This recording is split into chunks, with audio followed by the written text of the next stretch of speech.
Hi guys, today we talk about how to turn on two-factor authentication on your BandLab app. We're going to figure out the solution or know how you can do that in your app. So all you have to do, you just go above this photo, click on it here. So then it's going to take you to this list here on your profile.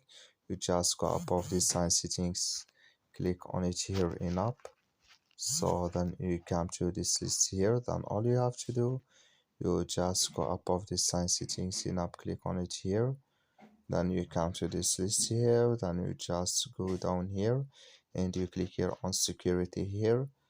So then you just switch into open video here to turn on this here on your BandLab app.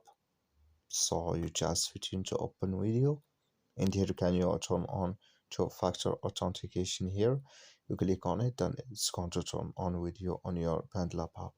That's all. Thank you for watching. Don't forget to support us by liking and subscribe.